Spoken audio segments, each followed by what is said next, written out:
মালিক জিজ্ঞাসা করে প্রতিদিন, বান্দা কি কারণে আমাকে ছেড়ে দিলা? হ্যাঁ, রাত 12টা বাজে তুমি ঘুমায় গেলা, মা ঘুমায় গেল, বাপ ঘুমায় গেল, বিবিও ঘুমায় গেছে, পাড়া পড়শি ঘুমায় গেছে। আল্লাহ বলেন আমি তো ঘুমাই নাই বান্দা, আমিও তো ঘুমাই নাই। সারাদিনে আমিও তো জগৎটা পরিচালনা করছি, তবুও তো আমার কোনো ক্লান্তি নাই, আমি তো ঘুমাই নাই। কেন ঘুমাই নাই জানো বান্দা?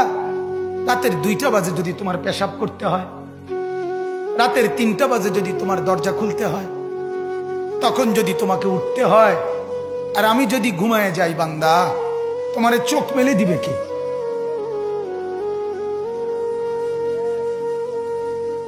এই বাপ, চোখ মেলে দিবে কে?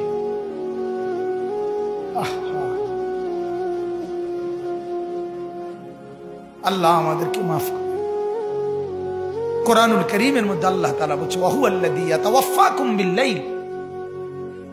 কোরআনে আল্লাহ বলে, বান্দা শোনো, প্রত্যেকটা মানুষকে রাত গভীরে যে ঘুম আমি দেই, সেটা ঘুম না, আমি ওয়াফাত দেই, আমি মূলত মৃত্যু দিয়ে দেই।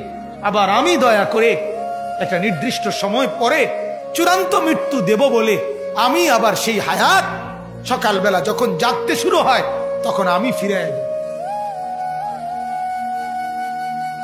দেয় আল্লাহ। এমনও মানুষ আছে পৃথিবীতে, রাত্রিবেলা ঘুমাইছিল ভালো মানুষ, সকালবেলা আর জাগে নাই। আমার একজন দূরসম্পর্কীয় চাচা আছে, প্রফেসর ছিলেন, ভালো মানুষ ছিলেন, রাত্রিবেলা জলজ্জান্ত মানুষ ঘুমাইছে, সকালবেলা আর দরজা খুলে দেখছে ওই মানুষটা জীবিত ছিল না, মারা গেছে। হতে পারে না? হতে পারে কিনা বলেন না?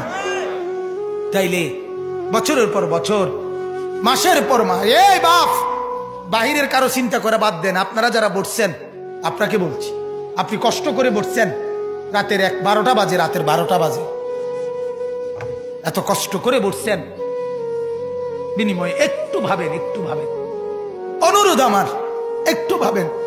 আজ মাঝে মাঝে মন চায় আল্লাহর বান্দা মুসলমানদেরকে বুকে জড়ায় ধরে কাঁদি যে বাপ কেন এত ভুল করছেন, আল্লাহকে কেন এত নারাজ করছেন? যার বিবি বেপর্দা, আপনি আল্লাহকে কত পরিমাণ নারাজ করাচ্ছেন। যার স্ত্রী, যার মেয়ে বেপর্দা, আপনি আল্লাহকে কি পরিমাণ নারাজ করছেন বলেন? এক কুকুর মরলে, লাশ ফেলে রাখলে যেই দুর্গন্ধ ছড়ায়, সেই দুর্গন্ধে অল্প কিছু মানুষের কষ্ট হয় কিছুক্ষণ, কিন্তু এক নারী বেপর্দা হাঁটলে যে যুবকগুলোর চরিত্র নষ্ট হয়, সেই নারী এক মরা লাশওয়ালা কুত্তার চাইতেও বেশি দুর্গন্ধ ছড়ায়। কুকুরের দুর্গন্ধ এত বেশি ছড়ায় না, বেপর্দা নারীর দুর্গন্ধ যে পরিমাণ ছড়ায়। সে তো শত শত যুবক তার চরিত্র শেষ করে দিছে।